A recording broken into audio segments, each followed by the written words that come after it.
Good morning! Magandang umaga po. Ang oras po natin, we got 45 minutes past 5 o'clock in the morning.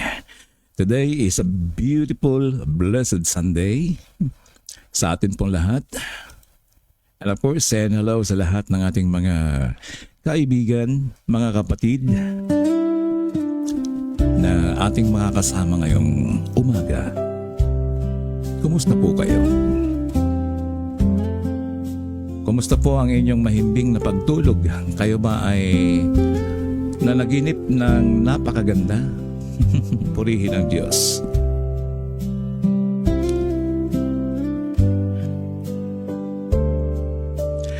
May nagpasa na ba sa iyo ng pananampalataya? Ngunit kanino mo naman ito ipapasa? O kaya naman ay may mga tumulong sa iyo?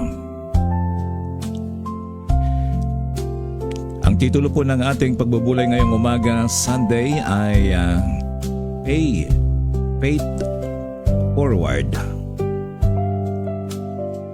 At ang atin pong main text ay mula sa Timoteo chapter 2 verse 2. Huwag po kayong alis.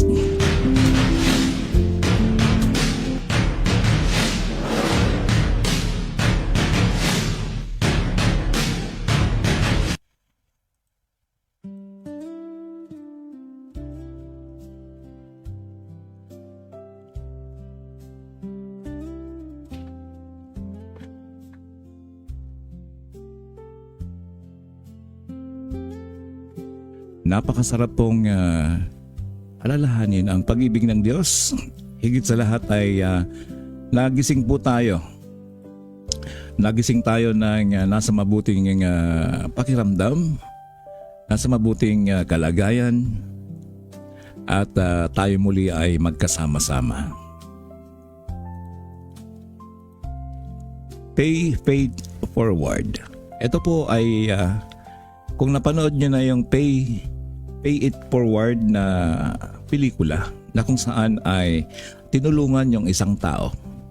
At yung tao na yon ay ginawa rin yung ginawa sa kanya na kabutihan. Napakagandang pelikula. Ngayon naman ay Pay Faith Forward na kung saan ay magmula kay Moises, kay Abraham, kay Isaac hanggang sa ating henerasyon ngayon ay atin pong isinishare ang pananampalataya sa kapanahunan natin ngayon at sa susunod na henerasyon. Episode 93 at kayo po ay nakikinig sa The Voice of Inspiration across the airwaves dito po sa Living Word Web Radio.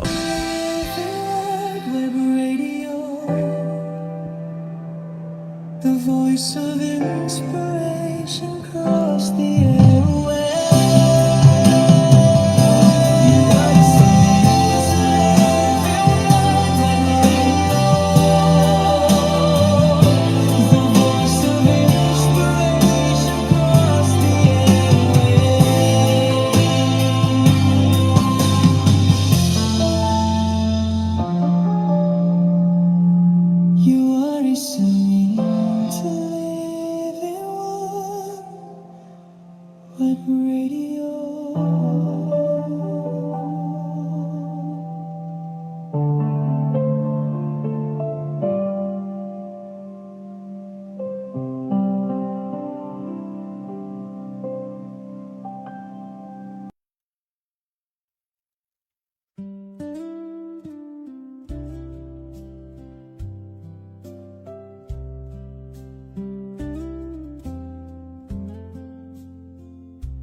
Tayo po ay magpapatuloy na sa ating pagbubulay-bulay. Sa lahat ng mga kaibigan, magandang umaga po.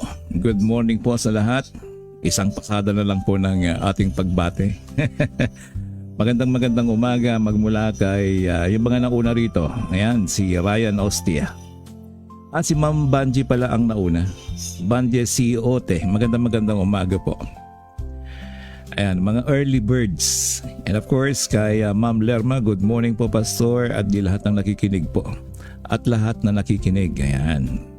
Maraming salamat din Sister Lerma at gayon din kay Ma'am Delia Belguera Medrano, kay Ma'am Sylvia watching from Olongapo City.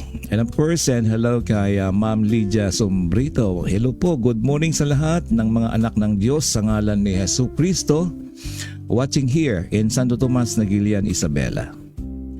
And of course kay Ma'am Alma Abawag mula sa United States of America. Magandang gabi po dyan Ma'am.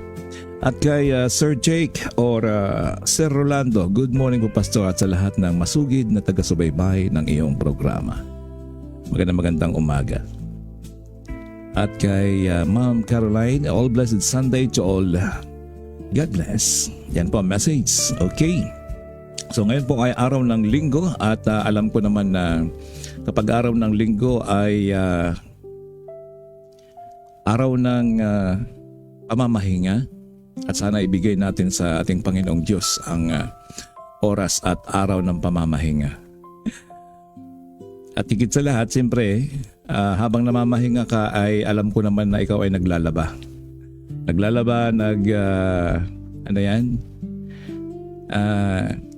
Naglilinis sa mga paligid, naglilinis sa bahay-bahay. Yung iba naman ay pupunta sa church at yung iba naman ay pupunta sa mga gig. Yung sabihin sa mga birthday or anything else. Tuwing weekend, rotation na po yan. At yan po yung ating nakasanayang buhay na ikot ng ating buhay. Okay. Araw ng linggo at ngayon ay August 2. 2026. Okay?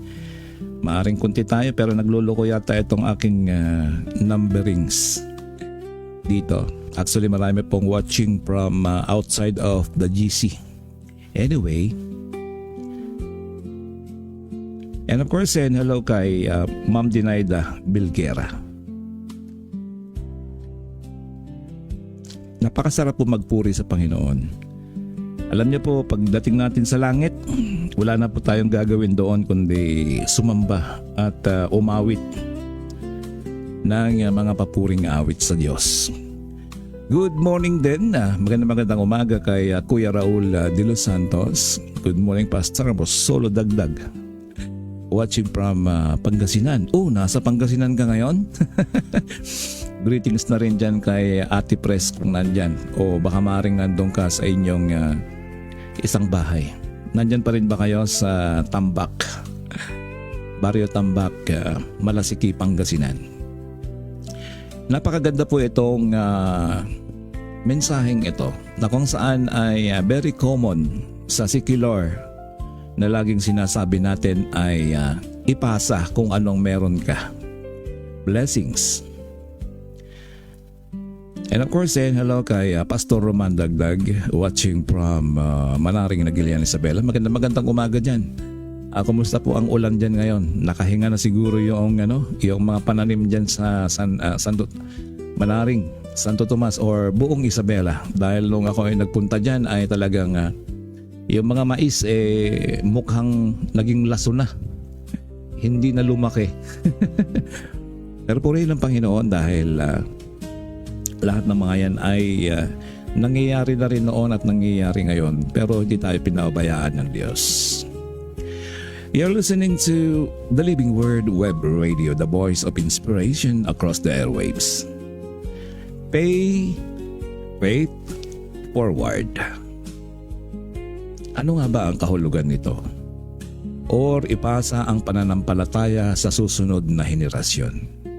Ang main text po natin ay 2 Timoteo chapter 2 verse 2. Ako po ang inyong lingkod sa Himpapawid, Pastor DJ Amorti. Ngayong araw ng Sunday, August 2 to 26. Ang sabi dito sa 2 Timoteo 2 verse 2 ay, ang mga bagay na narinig mo sa akin sa harapan ng maraming saksi ay ipagkatiwala mo sa mga taong mapagkakatiwalaan na makapagtuturo rin naman sa iba. may dual po na ating pag-aaralan dito. No? Ito po ay patungkol sa pananampalataya at the same time ay yung kabutihan ng mga natanggap natin sa Diyos. Meron pa bang ikabubuti na mas higit pa sa ginto ang ating natagpuan mula kay Yesu Kristo? Noong tayo ay nasa kadiliman ay hindi natin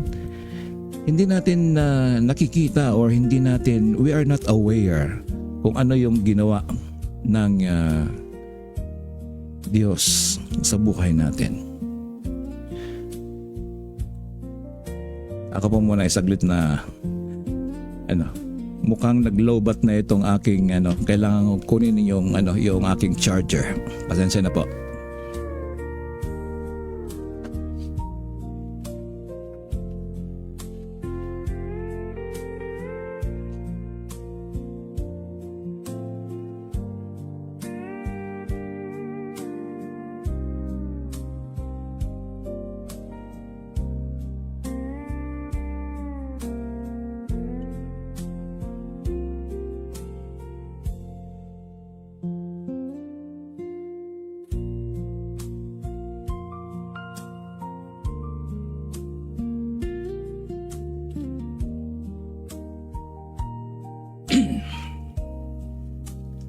Ayan, okay na.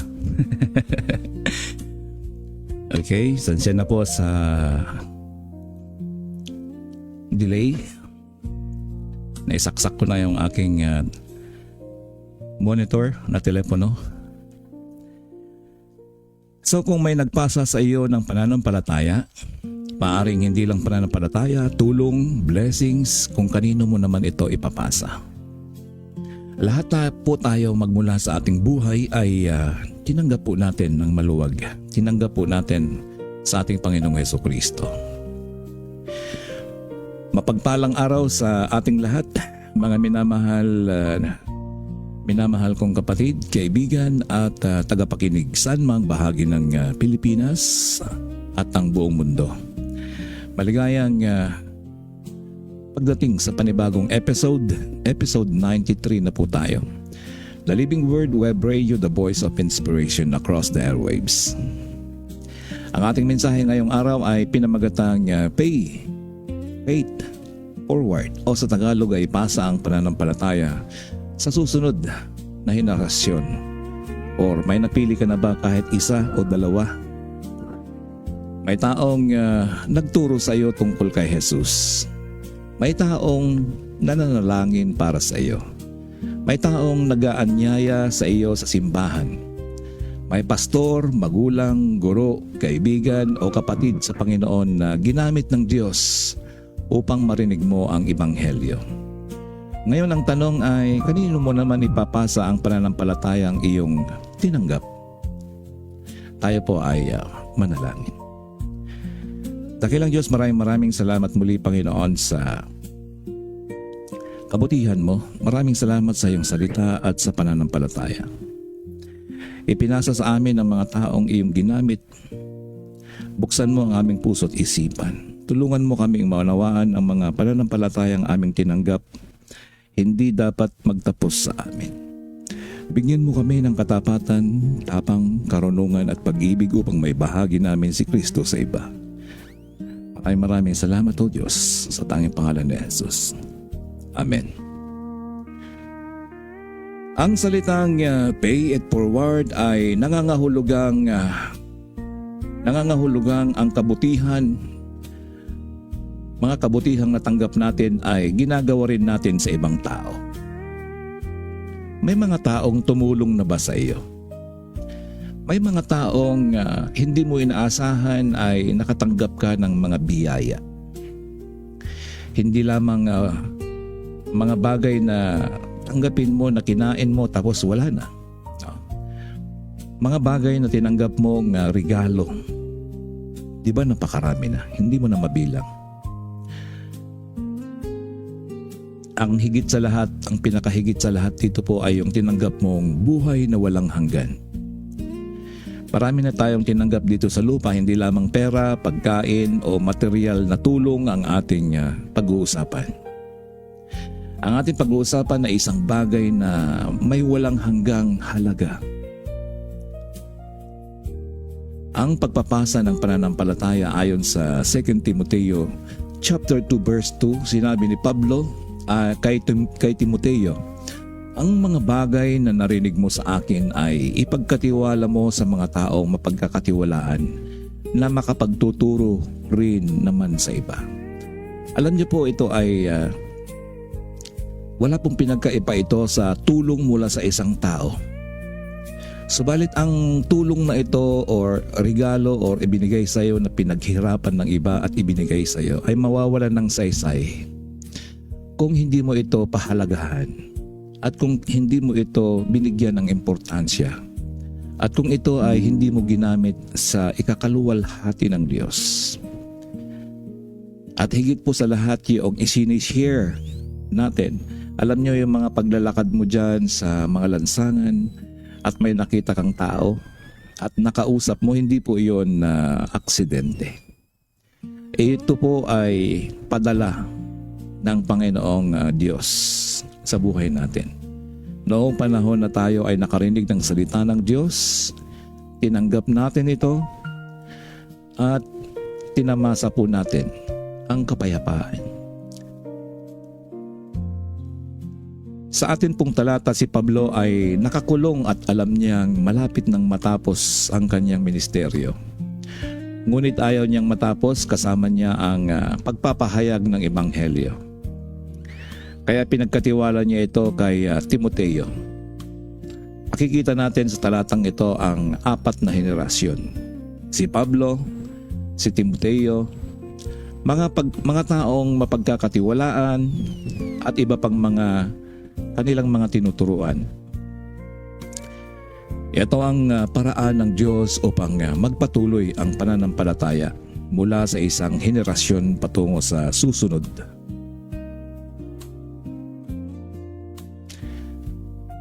Ito ang katotohanan. Ang pananampalatayang tinatanggap natin ay hindi dapat magtapos sa atin. Dapat natin itong ingatan, ipamuhay at ipasa sa iba. Narito ang panguna nating puntos sa ating pagbubulay-bulay. Receive the faith. Tanggapin at palalimin ang iyong pananampalataya. Sinabi ni Pablo, ang mga bagay na narinig mo sa akin bago maipasa ni Timoteo ang pananampalataya, kailangan mo na niyang matanggap at maunawaan ito. Hindi natin maipapasa ang hindi natin pinapaniwalaan. Yeah, that's true. Tulad ng inyong pinapakinggan ngayon ay hindi niyo may papasa kung hindi muna kayo ang nakaintindi, nakaunawa at isinabuhay. Ganun din po ang pagkabinigyan ka ng isang bagay, no? Kapag hindi mo ginamit sa mabuting bagay o hindi mo ito na isagawa at ginawa sa iyo, at kapag naunawaan mo yung bigay na ito, yung simpleng maunawaan mo yung hirap, lalo na sa financial na bagay, no? Lahat ng bagay na yan ay pinaghirapan, ibinigay sa iyo. Hindi natin maituturo ang hindi natin natutuhan at hindi natin maipamuhay ang katotohanan ng hindi natin isinasa puso. Sinasabi sa Romans 10:17, ang pananampalataya ay nanggagaling sa pakikinig.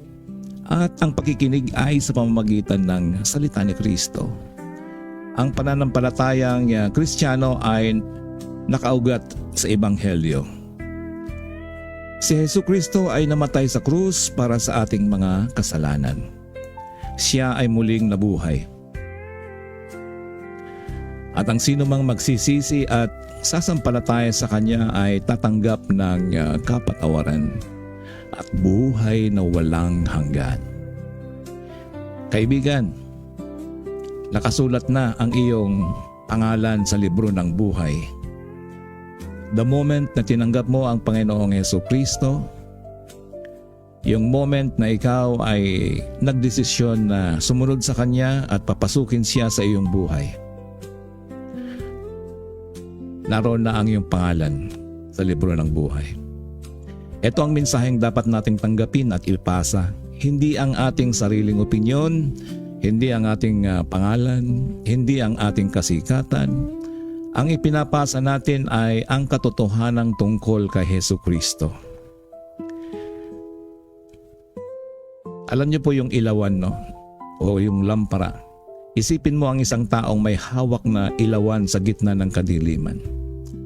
Ang layunin ng ilaw ay hindi lamang upang maliwanagan ang taong may hawak nito. Ang liwanag ay dapat makatulong upang makita rin ng iba ang tamang daan. Ganyan din po ang pananampalataya. Hindi ka binigyan ng Diyos ng liwanag upang itago mo ito. Binigyan ka niya ng liwanag upang makatulong kang akayin ng iba patungkol o patungo kay Kristo.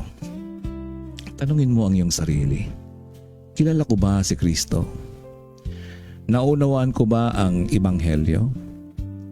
Regular ba akong nagbabasa ng Biblia? Lumalaki ba ang aking pananampalataya or lumalago? Bago natin maipasa ang pananampalataya ay kailangan muna nating tiyaking tayo ay nakatayo kay Kristo.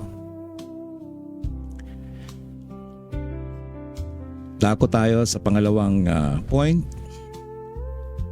Retain the faith or ingatan ang katotohanang ipinagkatiwala sa inyo. Mukhang maganda ito ang sinabi ni Sister LB. Basahin ko muna saglit. Ang pananampalataya o blessing na natanggap ay pwede ko ring i-share sa iba, especially sa mga 3 kong anak. Salamat sa mga ebanghelyo at kahit papano ay may mapulot. Kaya happy Sunday, Pastor, and God bless you more. Napakaganda ang iyong mensahe. Napakaganda ng iyong komento, classmate LB. Maraming salamat. Sinabi ni Pablo na ipagkatiwala mo. Ang salitang ipagkatiwala ay larawan ng isang mahalagang kayamanang ibinibigay sa isang taong inaasahang mag-iingat nito. Tulad nitong sinabi ni Sister LB, no, na meron siyang 3 anak. So, yan na po, pwede mo nang ipagkatiwala at pwede mo nang ituro. Maaring sila pa ay magiging mga leader or tagapanguna balang araw. Ang ebanghelyo ay wala pong katulad. Ang salita ng Diyos po ay walang katulad. Dahil alam niyo po napakarami na pong pumanaw sa mundong ito. Mayayaman, matatalino, may mga pag-aari, no? Marami pong kanilang mga pag-aari. Subalit ni isa, kahit ni piso, ay wala pong madadala sa langit. Ang mga bagay na temporary na nandito po sa lupa na ipinagkatiwala ng Diyos sa atin, mga kayamanang ipinagkatiwala sa iyo ng Diyos, magandang trabaho, magandang business, o ano pa man, o maaaring ikaw ay sabihin natin na tama lang ang iyong tinatanggap. Subalit kung sisikapin mo na makatulong din. At siyempre sa panahon ngayon ay maraming scammer, hindi naman tayo tutulong doon sa mga alam nating mukhang scammer talaga. At inaabuso lang tayo. Kundi doon sa mga alam mong at tinitiyak mong mapagkakatiwalaan mo, yan mo ang bilin ng salita ng Diyos, yung mapagkakatiwalaan. Hindi natin ito maaring bawasan upang maging katanggap-tanggap sa lahat ang regalo ng Diyos. Hindi natin ito maaring gamitin upang tayo ay sumikat o yumaman. Ayon sa 2 Timothy chapter 1 verse 14 ay sinabi ni Pablo, ingatan mo ang mabuting bagay na ipagkakatiwala sa iyo sa pamamagitan ng Espiritu Santo. Maraming mensahe ngayon ang mga nakakaaliw, ngunit kulang sa katotohanan. May mga mensaheng puro mga pagpapala. Yung prosperity, ngunit walang pagsisisi. Puro tagumpay, ngunit walang krus. Puro kaginhawaan, ngunit walang pagsunod kay Kristo. Ngunit ang tunay na ebanghelyo ay nananawagan. Magsisi ka, manampalataya kay Jesus, pasanin ang iyong krus, at susunod sa Kanya. Nagbabago ang kultura. Nagbabago ang teknolohiya. Nagbabago ang opinyon ng tao. Ngunit ang salita ng Diyos ay hindi nagbabago. Sinabi sa Isaiah chapter 40 verse 8, ang damo ay natutuyo at ang bulaklak ay nalalanta. Ngunit ang salita ng Diyos ay mananatili magpakailanman. Maaari natin gamitin ang podcast, ang radio, ang Facebook, ang YouTube at iba pang makabagong teknolohiya. Ngunit ang mensahe ay nananatili. Si Jesus lamang ang daan, ang katotohanan at ang buhay. Yan po yung iisang mensahe po natin na hindi nagbabago. Alam niyo po yung relay race? Sa relay race, kailangang maipasa ng maayos ang baton sa susunod na mananakbo. At ginagawa po nating games yan, yung tatakbo ka, tapos yung may baton ka na hawak, tapos ipapasa mo, tapos ipapasa din niya sa iba. Kapag nahulog ang baton, maantala ang buong grupo. Ang kapatid, ang bawat henerasyon ng mga Kristiyano ay may hawak na spiritual na baton. You can pass it on to your siblings, to your children, sa kapitbahay mo. Maraming mananampalataya ang nagtiis at nagsakripisyo upang makarating sa atin ang ebanghelyong ito. Ngayon nasa kamay na natin ang baton. Huwag natin itong ihulog, huwag natin itong baguhin, at huwag natin itong dalhin hanggang libingan nang hindi na ipapasa sa iba. At least meron ka ng 1, 2, 3 mga anak na naipasa mo. Etong narinig mo. Pangatlong puntos, relate the faith. O ipamuhay ang pananampalataya iyong ituturo or iyong itinuro. Iyong itinuturo. Hindi sapat na tama ang ating salita kung mali naman ang ating pamumuhay. Hindi lamang narinig ni Timoteo ang mga sermon ni Pablo, nakita rin niya kung paano mamuhay si Pablo. Sinabi ni Pablo sa 2 Timoteo chapter 3 verse 10, sinunod mo ang aking turo, ang aking asal, layunin, pananampalataya, pagtitiis, pag-ibig at pagtsatsaga. Hindi lamang doktrina ang nakita ni Timoteo. Nakita niya ang karakter, pagtitiis, pag-ibig at katapatan ni Pablo. Ang pananampalataya ay pinakamabisang na ipapasa sa mamagitan ng halimbawa.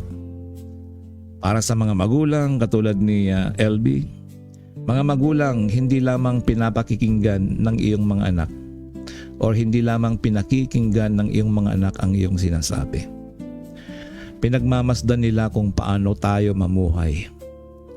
Nakikita nila kung paano kayo magsalita kapag galit. Nakikita nila kung paano kayo tumugon sa problema. Nakikita nila kung mahalaga ba talaga ang sa inyo ang panalangin, ang Biblia at magsamba. Hindi sapat na sabihin, "Hoy, magbasa ka ng Biblia," kung hindi ka naman nila nakikitang nagbabasa ng Biblia. Gayon din naman, sabihin mo, "Hoy, magtanim ka sa iyong paligid para mabuhay ka." Ikaw nga walang tanim eh.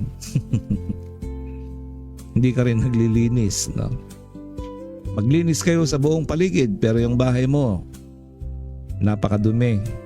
Hindi mo matanggal yung mga dahon ng mga nahulog. Hindi sapat yung sabihing manalangin ka kung hindi ka rin nila naririnig na nananalangin. Ang tahanan ang unang paaralan ng pananampalataya.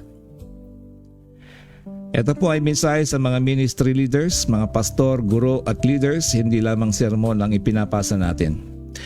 Pinapasa rin natin ang ating karakter, maaring malakas ang boses natin sa pulpito, ngunit kung mahina ang ating integridad, mapipinsala ang ating mga patotoo. Hindi perpeksyon ang hinihingi ng Diyos, kundi katapatan, pagpapakumbaba at pusong marunong magsisi. Hindi natin maipapasa ng mabisa ang pananampalatayang hindi natin tapat na isinasabuhay.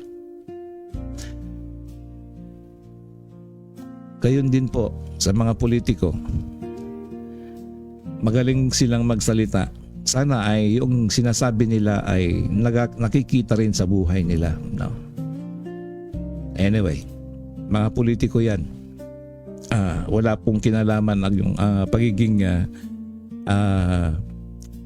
anyway, nandun yung pala yung good moral character. Especially sa mga mayors, barangay kapitan, o basta sinong mga naka-involved sa LGU.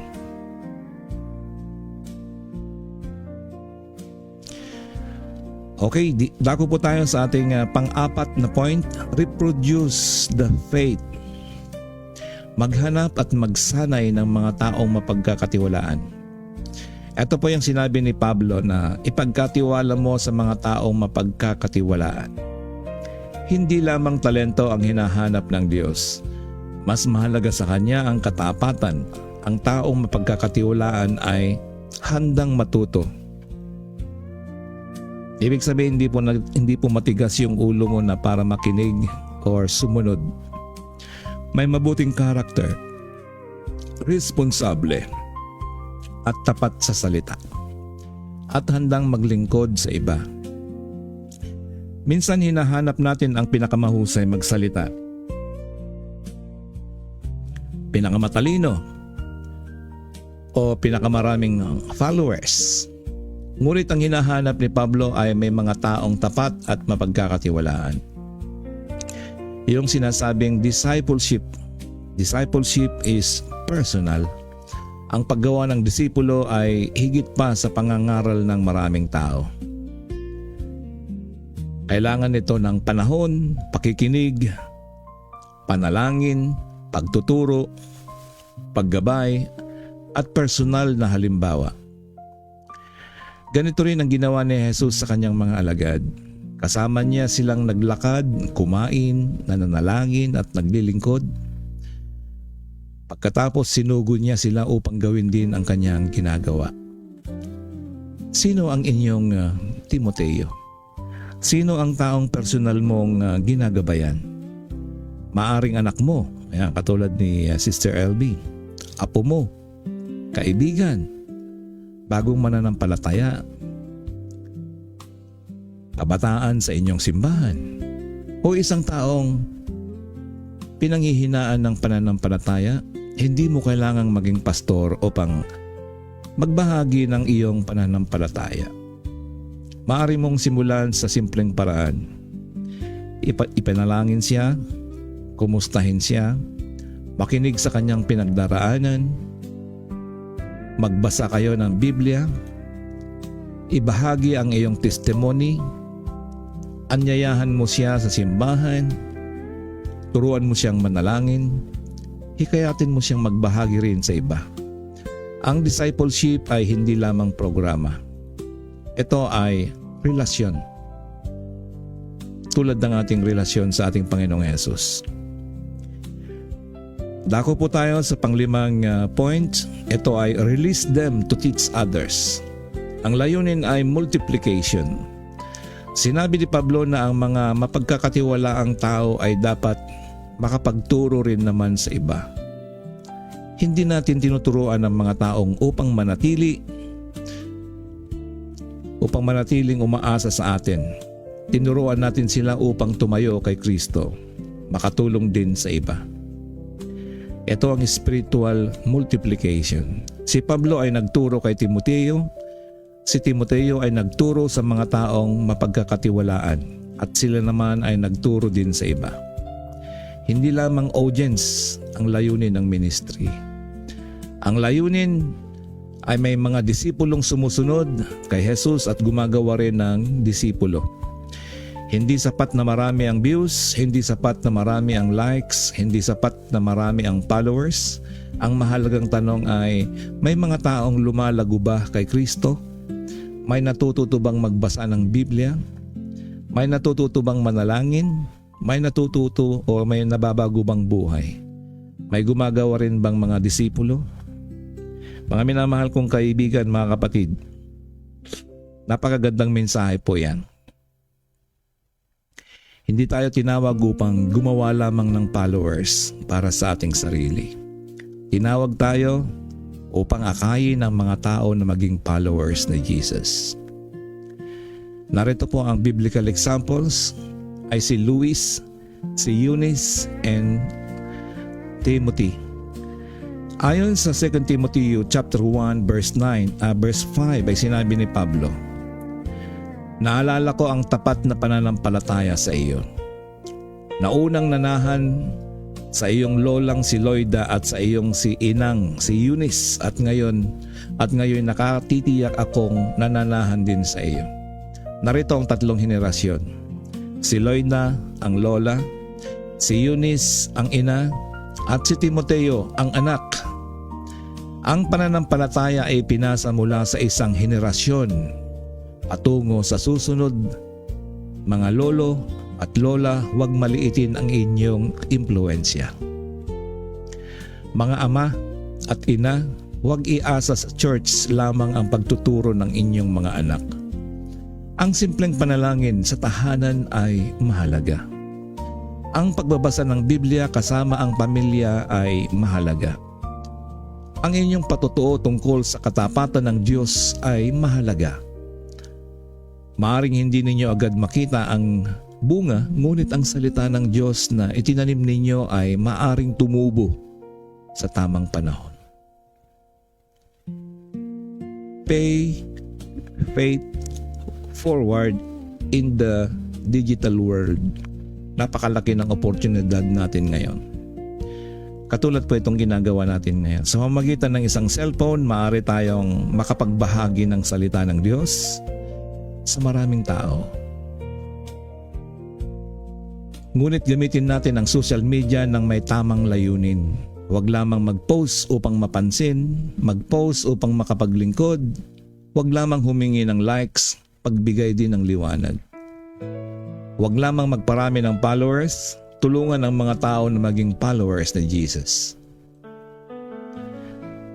Maaari kang magbahagi ng Bible verse na may tamang paliwanag, maikling testimony, panalangin, devotional message, o katulad nitong podcast na ito, o mensaheng pampalakas sa isang taong pinanghihinaan.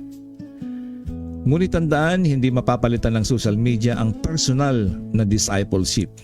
Ibig sabihin, yung physical na kakasama mo siya. Mahalaga pa rin ang pakikinig, paggabay, panalangin at totoong pakikipag-ugnayan. Narito ang tatlong simpleng commands. Receive the faith, tanggapin at palalimin ang iyong pananampalataya kay Kristo. Retain the faith, ingatan at ipamuhay ang tamang aral. And relay the faith, ipasa ito sa mga taong magtuturo din sa iba. Receive, retain, relay. So yung tatlong pong yan ay huwag niyong kalimutan. Tanggapin, ingatan at ipasa. Alam niyo, wala pong pinagkaiba yan. Tinanggap natin ang biyaya mula sa Diyos, yung mga tulong na maaring financial, ingatan mo at ipasa. Ibig sabihin, ginamit mo, at kung sa panahon na ikaw naman ay nagkaroon, ay magbigay ka din katulad nung ginawa niya. Ipinapasa mo. So yan po yung pay faith forward or pay it forward sa lahat ng mga natanggap mo. Narito po ang personal na reflection. Sino ang ginamit ng Diyos upang maipasa sa iyo ang pananampalataya? Maaring magulang mo, lolo o lola, pastor, Sunday school teacher, missionary o kaibigan, o isang taong hindi nagsasawang manalangin para sa iyo. Pasalamatan natin ang Diyos sa buhay nila. Tanungin din natin ang ating sarili. Kapag natapos ko ang aking buhay, mayroon bang taong makapagsasabing mas nakilala niya si Kristo dahil naging tapat ako? Sino ang iyong tuturuan? Sino ang iyong gagabayan? Sino ang iyong ipapanalangin? Sino ang iyong aakayin patungo kay Jesus? Huwag mong hayaang magtapos sa iyo ang pananampalataya. Pay faith forward. At narito po ang imbitasyon ko sa inyo. Marahil ay nakikinig ka ngayon ngunit hindi ka pa nakakatiyak sa iyong relasyon kay Jesus. Hindi mo maipapasa ang pananampalataya hanggat hindi mo muna siya tinatanggap. Ang kaligtasang niaalok niya. Marami pong pagpapalang nakaabang para sa iyo. Maraming pintuan na magbubukas na pagpapala sa iyo. At ang tanging susi lamang yan ay buksan mo ang iyong puso at tanggapin ang Panginoong Hesukristo. Papasukin mo siya, nakasama mo siya. At tinitiyak ko na magbubukas ang durungawan ng langit ng mga pagpapalang hinihingi mo sa Kanya. Sinasabi ng Biblia na tayong lahat ay nagkasala, tayo ay nagkamali, ngunit dahil sa pag-ibig ng Diyos ay ipinadala niya ang Panginoong Hesukristo. Si Jesus ay namatay sa krus para sa ating mga kasalanan at muling nabuhay sa ikatlong araw. Ang sino mang magsisisi at sasampalataya sa Kanya ay tatanggap ng kapatawaran at ang buhay na walang hanggang regalo ng Diyos. Hindi po ito relihiyon na makapagliligtas. Hindi po yung mga mabubuting gawa natin. Hindi pagiging membro ng simbahan. Tanging si Jesus lamang po ang ating tagapagligtas. At maaari kang lumapit sa Kanya ngayon. At narito ang isang panalangin, a prayer of faith. Panginoong Diyos, inaamin kong ako ay makasalanan at hindi ko kayang iligtas ang aking sarili. Nagsisisi ako sa aking mga kasalanan, naniniwala akong si Hesukristo ay namatay para sa akin at muling nabuhay. Panginoong Jesus, patawarin mo ako at linisin ang aking puso. Tinatanggap kita bilang Panginoon at tagapagligtas. Yan po ang imbitasyon ng ating Panginoong Jesus. At yan, mga panalangin na yan, ang iyong bibigkasin kung handa ka nang tanggapin ang Panginoong Hesukristo. Yan po ang susi para sa mga biyayang tinatanggap natin. Turuan mo akong sumunod sa iyo, sabihin mo lang sa ating Panginoon, may bahaging pananampalataya sa iba. At magtatapos sa pangalan ni Jesus. So yan po yung simpleng panalangin. So maaaring gawin mo ay sa linggong ito, pumili ka ng isang tao, ipanalangin mo siya araw-araw, kumustahin mo siya, ibahagi mo sa kanya ang isang talata mula sa Biblia, anyayahan mo siyang manalangin o magbasa ng salita ng Diyos kasama mo, magsimula sa isang tao. O meron ka na bang nakikita? You have to share, you have to pay faith forward. Dahil ang spiritual multiplication ay nagsisimula sa isang tapat na pananampalataya, naglalaan ng panahon para sa isa pang tao. Bago po tayo magtapos, ito na po mula sa 2 Timoteo 2:2, natutuhunan natin ang tanggapin ng pananampalataya, ingatan ang katotohanan, ipamuhay ito ng may integridad, ipagkatiwala ito sa mga taong mapagkakatiwalaan. At sanayin silang magturo sa iba. Hindi tayo ang huling destinasyon ng ebanghelyo. Tayo ay may mga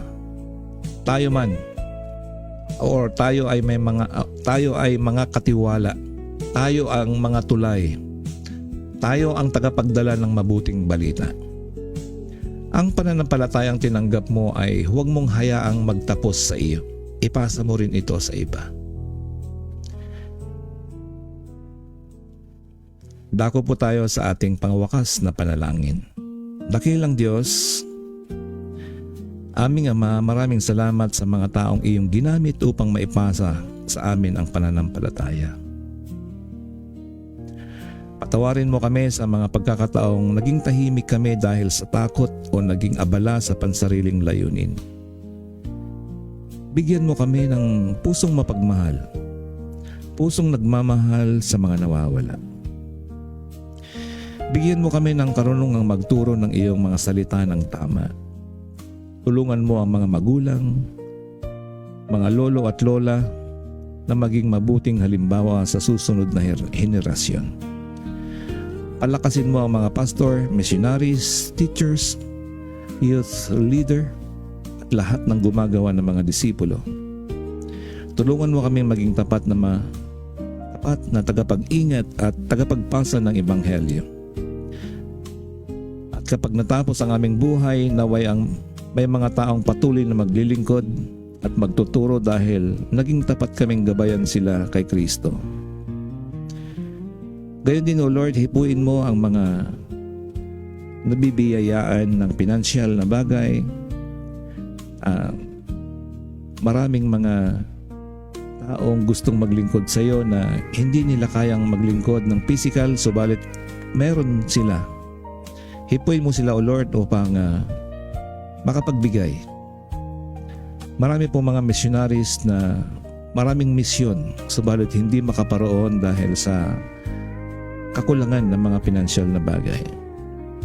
Gayon din, Lord, gamitin mo ang ministering ito, ito pong Living Word Web Radio, upang patuloy na makapagbahagi ng iyong salita at maabot ang mga tao sa iba't ibang bahagi ng mundo. Maraming salamat muli, Panginoon. Dalangin ko, Lord, sa lahat ng mga kaibigan ko na narito sa kabilang screen, ikaw ang nakakaintindi, nakakaunawa, ikaw ang nakakaramdam, Panginoon, ang kanilang mga pangangailangan. Inilalapit ko sila sa iyo, Panginoon. Maraming salamat, Ama, sa tanging pangalan ni Jesus. Amen. Maraming salamat sa inyong pakikinig sa ating mensaheng Faith Forward mula sa 2 Timoteo chapter 2 verse 2. Ang mga bagay na narinig mo sa akin ay ipagkatiwala mo sa mga taong mapagkakatiwalaan na makakapagturo din naman sa iba. Receive the faith, retain the faith, relay the faith. Tanggapin, ingatan at ipasa. Ako po ang inyong lingkod, Pastor DJ Amordi. At ito ang Living Word Web Radio, the voice of inspiration across the airwaves. Hanggang sa muli, manatili tayong matatag sa pananampalataya at tapat sa paggawa ng mga disciples or disipulo. Pagpalain po tayong lahat ng Panginoon. To God be all the glory. Amen. Maraming salamat muli sa ating mga kaibigan. Kahapon ay hindi po ako nakapagbati sa mga kaibigan gawa ng may naghihintay sa akin at nagpapagawa. Ayun. At maaring bukas ay magkaroon po tayo ng delay. Maaring hindi po tayo alas 5, alas 6 o maaring maging alas 7 o alas 8. Oo nga pala. Meron palang flag racing ang military bukas, so maaring late na tayo or recorded na lang sa araw ng Lunes. Hindi po ako makapag-deliver ng alas 5 siguro bukas. Anyway, wag niyo pong don't expect, pero i-relay ko na lang po yung message. Makikita niyo naman dyan kung live ako. Dahil bukas ay Sunday ay Lunes at meron po kaming flag racing, personal na imbitasyon. Ito po ay gaganapin simultaneously sa buong Pilipinas. Lahat ng mga sundalo, lahat ng mga men in uniform. Maraming salamat muli mula kay Sister Lerma, kay Kuya Raul. Maraming salamat sa iyo. Watching from Pangasinan ka pala ngayon. Mukhang nagbakasyon ka dyan. Sige. Regards na lang po kila Ate Press kung nandyan sila at yung mga dati nating mga kaibigan. And of course, hello kay Ma'am Caroline. Maraming salamat sa patuloy na paggamit sa iyo ng Diyos. Kay Sir Jake o Rolando, Sir Aga mula sa Calasiao, Pangasinan. At kay Ma'am Sylvia. Yan. Sylvia Estrada. Kay Matet Ias Bargamento. Kay LB Manuel Stabelio ng Santo Tomas. Magandang umaga dyan, mate. at salamat sa iyong napakagandang message. And of course kay Iris May Butak, good morning din po sa iyo. Ano man ang iyong pinagdadaanan ay alam ng Diyos. Kaya relax ka lang kung ano man ang iyong nararamdaman, ang iyong kalagayan sa buhay ngayon. Ang Diyos ay nasa iyong bangka. Kasama mo siyang naglalayag. Gayun din kay Dinaida Bilguera, kay Pastor Roman, kay Ate Marlene, kila Manong Willie, Maricel and Joy dyan sa Manaring. Alright, and of course kay Ryan Ostia watching from Iligan City. Nasa Iligan ka pala, no? And of course kay Nanay Lydia dyan po sa San Tomas kasama si Ma'am Edna. At kay Jim Blanquera watching from Dagupan City. At kay Ma'am Alma mula sa USA.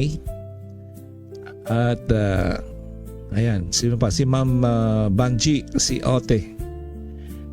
Meron pa ba? Okay, at sa lahat ng mga nasa nakikinig sa labas ng ating group chat, magandang umaga ulit sa inyo at pagpalain po kayo ng Diyos. Okay, so saglit po tayong mamaalam at muli ay magkikita po tayo. Araw ng bukas, Lunes, ay maaring wala ako o maaring delay. Gawa po ng aming mga gawain. May gagawin bukas. Pero siguro recorded na lang. Para hindi po maantala. So sisikapin ko na mayroon devotional bukas. Okay, God bless po sa lahat at purihin ang Diyos sa kabutihan niya. At muli ay natapos ang ating inspirational message. God bless you sa lahat po ng inyong pagbibigay ng oras ay hindi po nasasayang. Dahil yan po ay biyaya mula sa ating Diyos. Ito po ang God is good all the time. God is good all the time. Sa bawat luha, sa bawat laban, God is good all the time. Hindi nagbabago kailanman. Sa umaga at sa gabi, tapat ang pag-ibig mong tunay. God is good all the time, all the time. God is good.